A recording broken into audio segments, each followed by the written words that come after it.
بسم اللہ الرحمن الرحیم۔ السلام علیکم۔ قدرت اللہ صاحب لکھتے ہیں کہ ایک دفعہ مجھے حیدرآباد کے ایک تھانے میں ایک دوست کے ساتھ جانے کا اتفاق ہوا۔ وہاں کے SHO محمد الیاس نے مجھے بہت عزت دی اور باتوں باتوں میں ایک ایسی بات چھیڑ دی کہ مجھے ایسا لگا کہ میں کوئی فلم دیکھ رہا ہوں۔ ایک آدمی اپنی بیوی سے جان چھڑانا چاہتا تھا مگر اسے موقع نہیں مل رہا تھا۔ وہ ایک ایسے موقع کی تلاش میں تھا کہ بیوی بھی کسی ٹھکانے لگ جائے اور کسی کو شک بھی نہ ہو۔ ایک دن وہ اپنی بیوی کو ایک پارک میں گھمانے لے گیا تاکہ کچھ ہوا خوری ہو جائے۔ پارک میں گھمانے کے بعد چہل قدمی کرتے ہوئے وہ ایک نہر کے کنارے آیا۔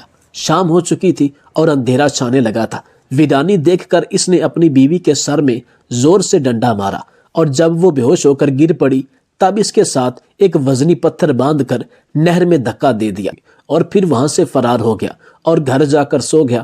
ایک دیہاتی کی بھینس اسی نہر میں نہا رہی تھی اور دیہاتی کا چالاک بیٹا بھینس کی دم پکڑ کر اس کے پیچھے پیچھے تیر رہا تھا۔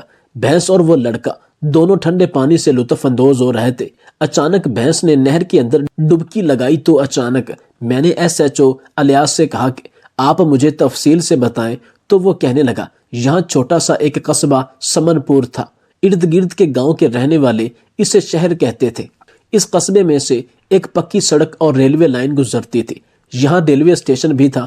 ایک روز اس قصبے کا ایک آدمی تھانے آیا۔ اس کے ساتھ اس کا بیٹا بھی تھا جس کی عمر 14-15 سال ہوگی۔ اس نے بتایا کہ اس کی جوان بیٹی لاپتہ ہے۔ میرے ذہن میں پہلا خیال یہ آیا کہ کسی کے ساتھ بھاگ گئی ہوگی، لیکن اس نے یہ کہہ کر مجھے حیران کیا کہ لڑکی شادی شدہ ہے اور اپنے خاوند کے گھر سے لاپتہ ہے۔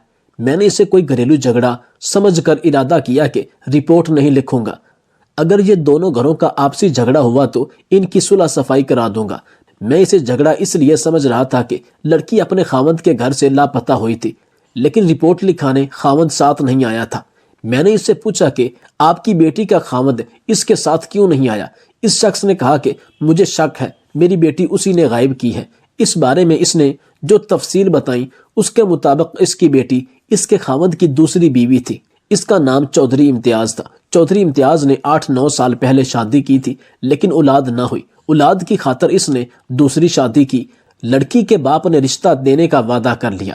یہ مجھے بعد میں پتا چلا کہ اس نے اپنی 18 سالہ بیٹی کا رشتہ 35 سالہ عمر کے آدمی کو صرف اس لیے دیا کہ اس آدمی کے مالی حالات بڑے اچھے تھے اور وہ جس مکان میں رہتا تھا وہ مکان اس کا اپنا تھا۔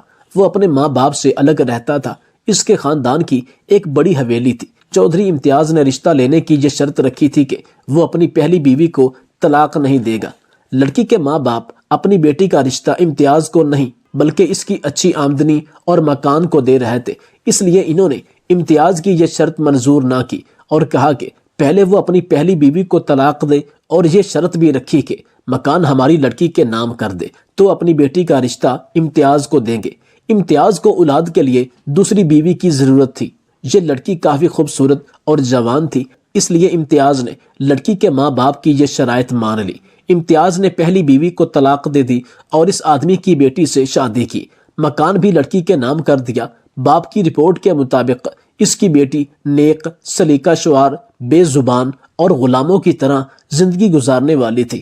اس نے اس شادی کو دل سے قبول کیا اور خاوند کی خدمت اور فرمانبرداری میں کوئی کسر نہ چھوڑی، مگر امتیاز لڑکی کو میکے نہیں جانے دیتا تھا۔ شادی کو 1 سال ہوا تھا۔ امتیاز نے 1 سال میں صرف 2 مرتبہ لڑکی کو میکے جانے کی اجازت دی تھی، وہ بھی 1 دن کے لیے۔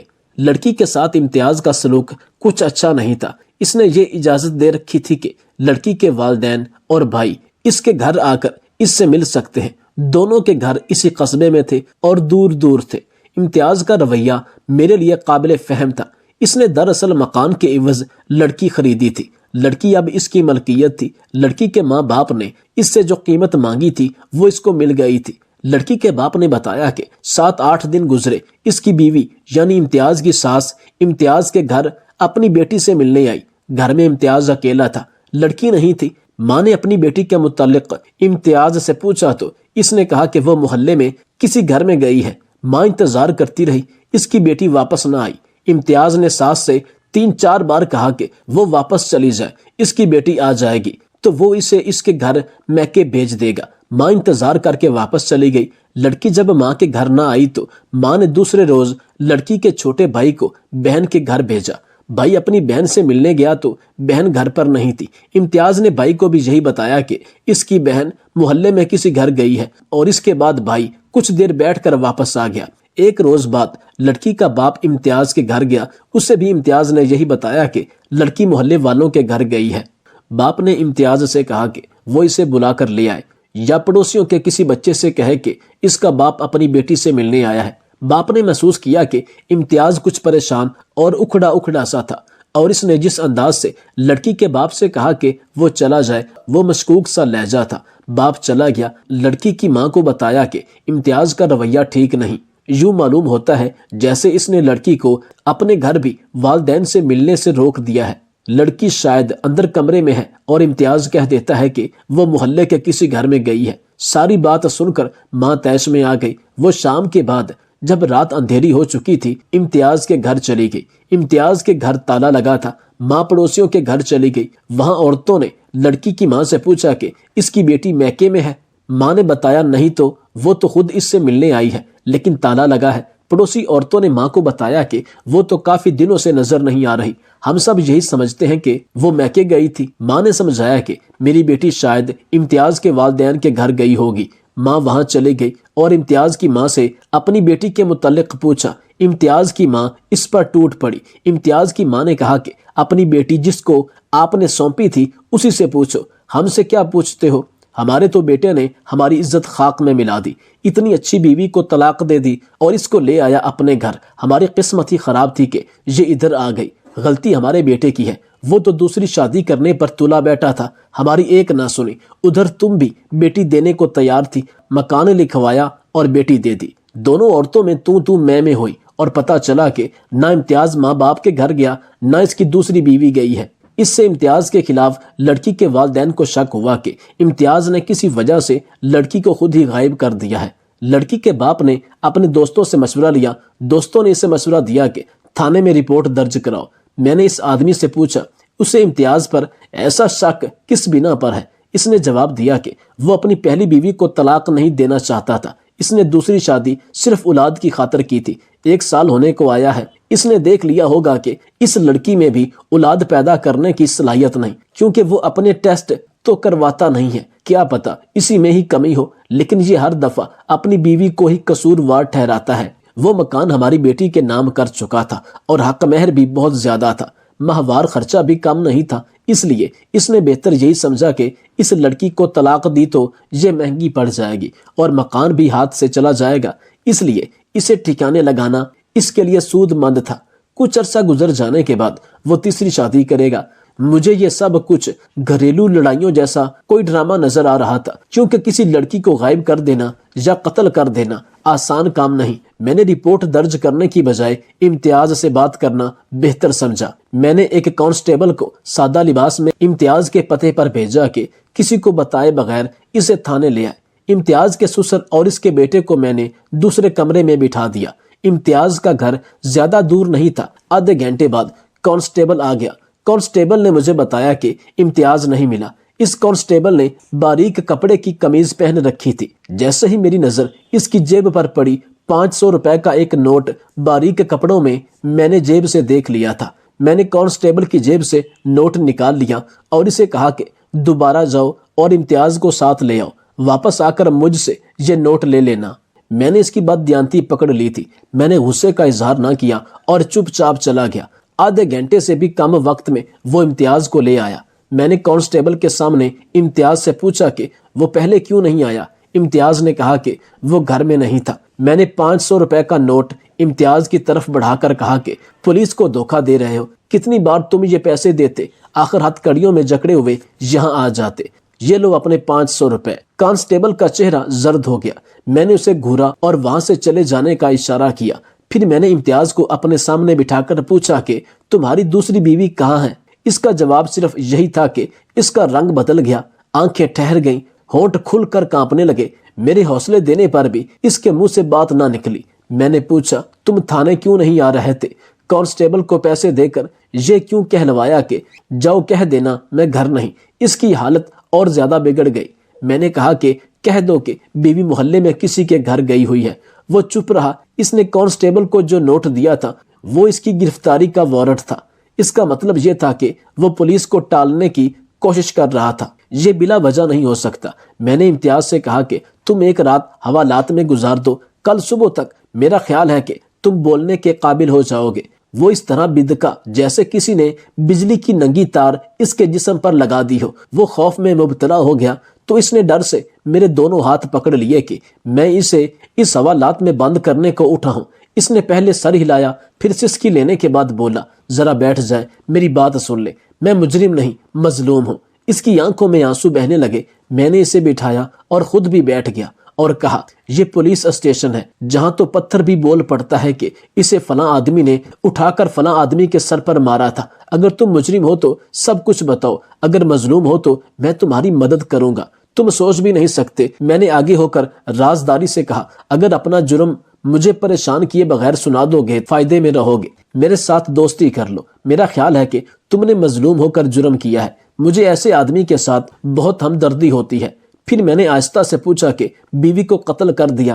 وہ ہڈ بڑھا کر بولا، نہیں، وہ تو خود بھاگ گئی، مجھے دھوکہ دیا۔ میں نے کہا، لیکن میں نے تو سنا ہے کہ وہ بڑی نیک لڑکی تھی اور اس نے تمہیں دل سے قبول بھی کیا تھا۔ وہ بولا، میری پہلی بیوی فرما بردار اور نیک تھی، یہ دوسری بیوی تو اصل شیطان تھی۔ میں اسے نیک فرما بردار سمجھتا تھا، لیکن اس نے پہلے 1 ماہ اپنی حرکتوں سے ثابت کر دیا کہ یہ میرے گھر اور میری ذات میں کوئی دلچسپی نہیں لیتی۔ میں نے اپنا مکان اس کے نام کر دیا تھا اور روپیہ پیسہ بھی دیتا تھا تاکہ وہ خوش رہے، بڑے قیمتی کپڑے دیتا رہا، مگر اس کا رویہ میرے خلاف رہا اور دن بدن بگڑتا رہا۔ شادی کو 3 ماہ کے بعد اس نے مجھے یہ الفاظ کہہ دیے کہ میں نے آپ کو دل سے قبول نہیں کیا، میں ماں باپ کے حکم کی فرما بردار تھی اور ان کا حکم مانا۔ وہ یہ بھی کہتی تھی کہ میں آپ کو اولاد نہیں دے سکتی۔ میں نے اس کی ماں اور باپ سے بھی کہا کہ وہ اسے سمجھائیں، ورنہ میں مکان کی رجسٹری اپنے نام کروا لوں گا۔ اس کی ماں نے کہا، مکان کی رجسٹری تو اس کے پاس ہے، اب یہ کاغذات نہیں مل سکتے۔ میں نے دیکھا کہ اس عورت یعنی ساس کا رویہ بھی دشمنوں والا تھا اور وہ اپنی رجسٹری اپنے قبضے میں لے رہی تھی۔